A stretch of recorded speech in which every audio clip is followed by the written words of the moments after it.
राधे राधे, जय श्री कृष्णा। आप सबका फिर से मेरे चैनल में स्वागत है। आइए मैं आपको सुनाती हूँ दूसरे अध्याय की पुरुषोत्तम कथा। सूत जी बोले, राजा परीक्षित के पूछने पर भगवान शुक्र द्वारा कथित परम पुण्यप्रद श्री भागवत शुकदेव जी के प्रसाद से सुनकर और अनंतर राजा का मोक्ष भी देखकर अब मैं यहाँ यज्ञ करने को उद्यत ब्राह्मणों को देखने के लिए मैं आया हूँ और यह यज्ञ में दीक्षा लिए हुए ब्राह्मणों का दर्शन कर मैं कृतार्थ हुआ। ऋषि बोले, हे साधुओं, अन्य विषय की बात को त्याग कर भगवान श्री कृष्ण दैवयान के प्रसाद से उनके मुख से जो आपने सुना है वही अपूर्व विषय है। हे सूत जी, आप हम लोगों से कहिए। हे महाभाग्य, संसार में जिससे परे कोई सार नहीं है, ऐसी मन को प्रसन्नता करने वाली और जो सुधा से भी अधिकतर हितकर है, ऐसी पुण्य कथा हम लोगों को सुनाइए। सूत जी बोले, विलोम ब्राह्मण के चरु में क्षत्रिय चरु मिलने जाने से उत्पन्न होने पर मैं भी बहुत धन्य हूँ। जो श्रेष्ठ पुरुष भी आप लोग सब मुझसे पूछ रहे हैं, भगवान व्यास के मुख से जो मैंने सुना है वह यथा ज्ञान मैं तुमसे कहता हूँ। तो आइए ध्यानपूर्वक सुनते हैं। एक समय नारद मुनि नारायण के आश्रम में गए, जो आश्रम बहुत से तपस्वियों, सिद्धियों तथा देवताओं से युक्त है, और वो बैर, बेढ़ा, आंवला, बेल, आम, अमड़ा, कैथ, जामुन, कादम्बरी और भी अनेक वृक्षों से सुशोभित है। भगवान विष्णु के चरणों से निकली हुई पवित्र गंगा और अलकनंदा भी जहाँ बह रही है, जैसे नर नारायण के स्थान पर भी श्री नारद मुनि ने जाकर उन परम ब्रह्म नारायण को, जिसका मन सदा चिंतन में लगा रहता है, उसके जितेंद्रिय काम, क्रोध, छाओं, शत्रुओं को जीतते हुए अत्यंत प्रभाजन के शरीर में चमक रही ऐसे देवताओं के भी देव तपस्वी नारायण को साष्टांग दंडवत प्रणाम कर रहा हूँ। हाथ जोड़कर नारायण उस मुनि का व्यापक प्रभु की स्तुति करने लगे। नारद जी बोले, हे देव, हे जगन्नाथ, हे कृपा सागर सत्यपते, आप सत्यव्रत हो, आप त्रैसत्य हो, सत्य आत्मा हो और सत्य संभव हो। हे सत्ययोने, आपको नमस्कार है। मैं आपकी शरण में आया हूँ। आपको जो तप है वह संपूर्ण प्राणियों की शिक्षा के लिए, मैं मर्यादा की स्थापना के लिए, यदि आप तपस्या न कर रहे हों तो जैसे कलयुग में एक के पाप करने से सारी पृथ्वी डूबती है, वैसे ही एक पुण्य करने से सारी पृथ्वी तैरती है। इसमें तनिक भी संशय नहीं है।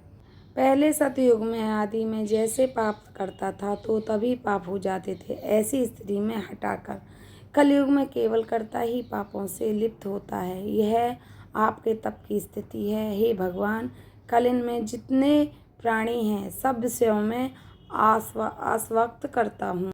स्त्री पुत्र ग्रह में लगा है चित्त जिनका, ऐसे प्राणियों का हित करने वाले, जो मेरा थोड़ा भी कल्याण हो, ऐसा विषय विचार कर केवल आप ही कहने के योग्य हैं, वही आपके मुख से सुनने की इच्छा है। मैं आप ब्रह्मलोक से यहाँ आया हूँ। आपकी उपकार प्रिय विष्णु हैं, ऐसा वेदों में निश्चित है। इसीलिए लोक उपकार के लिए कथा का सार इस समय आप सुनिए, जिसके श्रवण मात्र से ही निर्भय मोक्ष पद को प्राप्त करते हैं। इस प्रकार नारद जी का वचन सुनकर भगवान ऋषि आनंद से खिलखिला उठे और भुवन को पात्र करने वाली पुण्य कथा आरंभ की।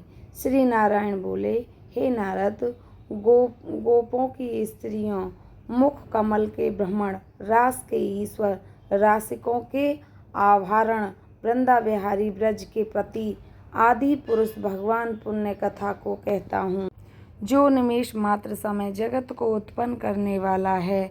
उनके कर्मों को हे वत्य इस पृथ्वी पर कौन वर्णन करता है। हे नारद मुनि, आप श्री भगवान के चरित्र का सरस सार जानते हैं और यह भी जानते हैं कि भगवान चरित्रण वाणी द्वारा नहीं कहा जा सकता, तथापि अद्भुत पुरुषोत्तम महात्म्य आदर से कहते हैं।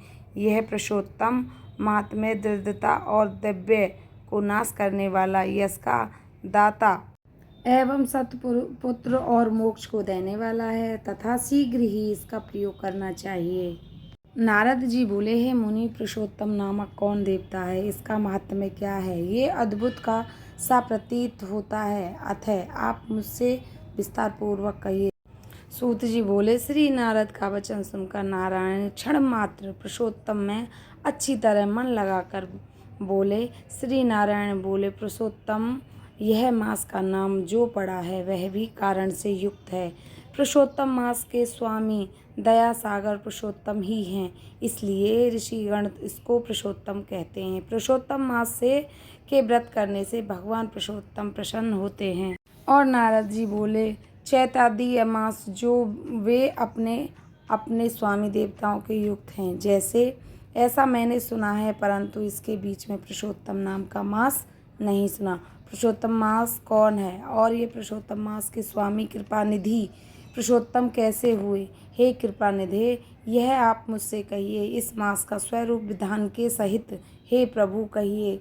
हे सत्यपते, इस मास में क्या करना है, कैसे स्नान करना, क्या दान करना है? इस मास का जप, पूजा, उपवास आदि क्या साधन है, कहिए। इस मास के विधान से कौन देवता प्रसन्न होता है और क्या फल देते हैं? इसके अतिरिक्त जो कुछ भी तथ्य हो वे सब तपोधन कहिए। साधु दोनों के ऊपर कृपा करने वाले होते हैं, वे दोनों पूछे कृपा करके स्वदेश दिया करते हैं। इस पृथ्वी पर जो मनुष्य दूसरों के भाग्य में अनवरती दरिद्रता से पीड़ित, नित्य रोग रहने वाले, पुत्र चाहने वाले, जड़ गूंगे, ऊपर से अपने आप को बड़े धार्मिक दर्शाने वाले, विद्याविहीन, मलिक वस्त्रों को धारण करने वाले, नास्तिक, परस्त्रीगामी, नीच, जज, दासवृत्ति करने वाले, आशा जिनकी नष्ट हो गई है, संकल्प जिनके भग्न हो गए हैं, तत्व जिनके क्षीण हो गए हैं, कुरूपी, रोग, कुष्ठी, टेढ़े मेढ़े अंग वाले, अंधे, इष्ट वियोग, मित्र वियोग, स्त्री वियोग, आप्त पुरुष वियोग, माता पिता विहीन, शोक दुख आदि से सूख गए हैं, अंग जिनके अपनी इष्ट वस्तु से रहित उत्पन्न हुआ करते हैं, और किस अनुष्ठान करने और सुनने से पुनः उत्पन्न हो। हे प्रभु, ऐसा प्रयोग हमको सुनाइए। वैधव्य, बंध्य दोष, अंगहीनता, दुष्ट व्याधियाँ, रक्तपित्त आदि, मिर्गी, क्षामिद जो दोष हैं, इन दोषों से दुखी मनुष्य को देखकर हे जगन्नाथ, मैं बहुत दुखी हूँ। मेरे ऊपर दया करके हे ब्राह्मण, मेरे मन को प्रसन्न करने वाले विषय को विस्तार से कहिए। हे प्रभु, आप सर्वज्ञ और समस्त तत्वों से आयतन हैं। सूत जी बोले, इस प्रकार नारद के परोपकारी मधुर वचनों को सुनकर देव नारायण चंद्रमा की तरह शांत महामुनि नारद ने नए मेघ के समान गंभीर वचन बोले। बोलो विष्णु भगवान की जय। यह था मेरा दूसरा अध्याय जो समाप्त हुआ। फिर मिलती हूँ मैं आगे तीसरे अध्याय के साथ। तब तक राधे राधे। जय श्री कृष्णा।